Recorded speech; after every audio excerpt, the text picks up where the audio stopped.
అందరికీ నమస్కారం అండి. ఫ్రెండ్స్, మనకి ఇప్పుడిప్పుడే మరొక బ్రేకింగ్ న్యూస్ అప్డేట్ అయితే రావడం జరిగిందండి. అదేమిటంటే దివ్యాంగ విద్యార్థులకు శుభవార్త అందించిన ఏపీ సీఎం చంద్రబాబు అంటూ ఇప్పుడిప్పుడే మనకు ఒక లేటెస్ట్ అప్డేట్ అయితే రావడం జరిగిందండి.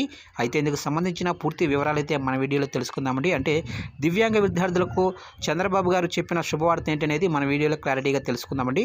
వీడియో మాత్రం ఎక్కడ స్కిప్ చేయకుండా చూడండి ఫ్రెండ్స్. అప్పుడే మనకి పూర్తి సమాచారం అయితే తెలుస్తుంది. ఇక ముఖ్యంగా వీడియో నచ్చినట్లయితే లైక్ చేయండి ఫ్రెండ్స్. లైక్ చేయడం వల్ల మనకు తెలిసిన ఇన్ఫర్మేషన్ మరికొంతమందికి అయితే రీచ్ అయ్యే అవకాశం ఉంటుంది. లేట్ చేయకుండా వివరాల్లోకి వెళ్ళిపోదాము. ఇక ఏపీలో ఎన్డీఏ కూటమి ప్రభుత్వం ప్రజా సంక్షేమం దిశగా అడుగులు వేస్తుంది.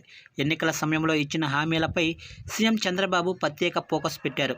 ఈ నేపథ్యంలోనే సీఎం చంద్రబాబు దివ్యాంగ విద్యార్థులకు శుభవార్త చెప్పారు. వసతి గృహాలు, గురుకులాల్లో చదువుకునే దివ్యాంగ విద్యార్థులకు ప్రతి నెల పెన్షన్ కోసం ఇళ్లకు వెళ్లటం దురాభారమై ఏళ్లుగా ఇబ్బందులు ఎదుర్కొంటున్నారు.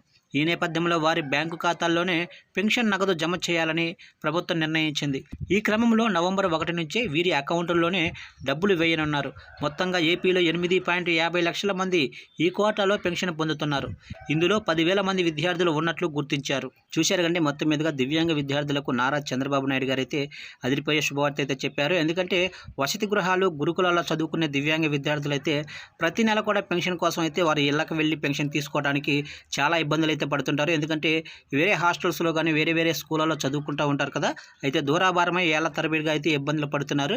అయితే వారందరికీ కూడా నవంబర్ 1 నుంచి వారి అకౌంట్లోనే ఈ పెన్షన్ డబ్బులు జమ చేయడానికి రాష్ట్ర ప్రభుత్వం అన్ని ఏర్పాట్లు చేస్తున్నట్లుగా తెలుస్తుంది ఫ్రెండ్స్. చూశారు ఫ్రెండ్స్, అప్డేట్ నచ్చినట్లయితే లైక్ చేయండి. గవర్నమెంట్కి సంబంధించి ఇలాంటి ముఖ్యమైన అప్డేట్స్ కోసం ఇప్పుడే మన ఛానల్ని సబ్స్క్రైబ్ చేసి ఫాలో చేయండి ఫ్రెండ్స్.